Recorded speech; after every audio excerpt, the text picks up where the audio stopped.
Good afternoon, everybody.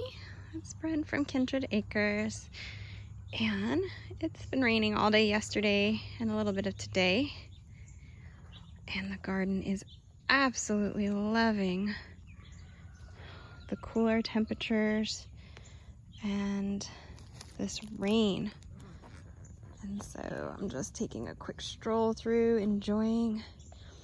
I pulled out some older stuff that was there from spring, or I should say cut them down and laid them down, and just put some new seeds in. We've got all kinds of good seeds that we put in. We harvested our potatoes over here, and I put some more seeds in, and they're already coming up right here. We've got some cicada melons, and I just filled in the area with a bunch of endive and summer stuff that also does well in cooler temperatures, so that, because they're longer lasting plants, that, you know, they'll go all the way until next year, so they'll tolerate just about everything. I moved the Egyptian walking onions because they were under here, and the Rose of Sharon got really big this year, kind of flopped over instead of upright, which is fine. I'm gonna let her do her thing, but it covered all the walking onions that were under there, so I had to lift it up and pull those out and move them over, since we had potatoes there and we harvested. I had that open space, and we pulled out some old kale plants from last year and left a few here that were still doing okay. We've got some worm damage, which is fine. The plants are still healthy apart from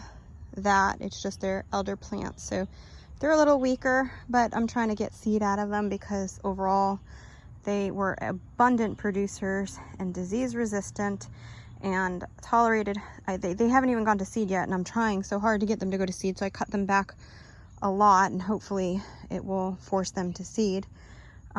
These were massive plants and they produce so much, and so I want to save seed for those for our mixed kale seed bags.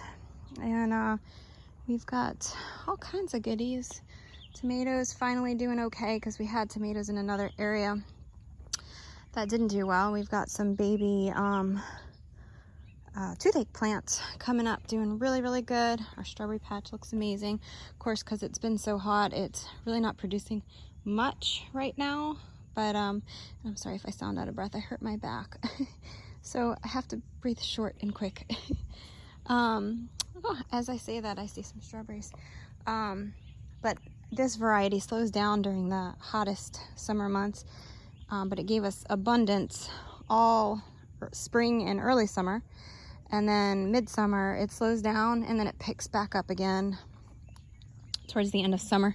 So we pulled out some old broccoli and kale plants here, and I just put some seed in for more summer loving stuff.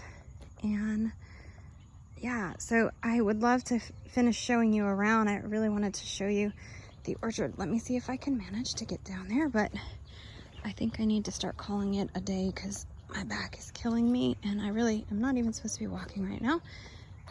Oh my gosh. So we've got our sunflowers. Ooh, drop seed.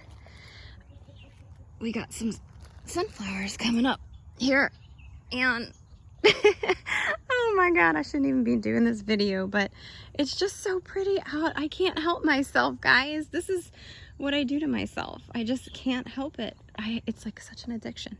And so we've got some beautiful squash plants, and our roselle and blackberries still doing amazing. We've got some rampicanti squash and some, oh gosh, our little jungle that's filling in. We pulled out so many sunflowers that were from round 1. Here's round 2 looking great, and round 3 is gonna be popping up any day now. We've got some pumpkins coming in. I'm not quite sure which one these are. Maybe Seminoles, because I didn't do a good job of labeling again.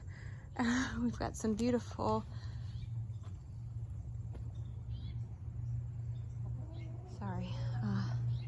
nice big size animal in our woods there. I don't know what it is, but it was very loud.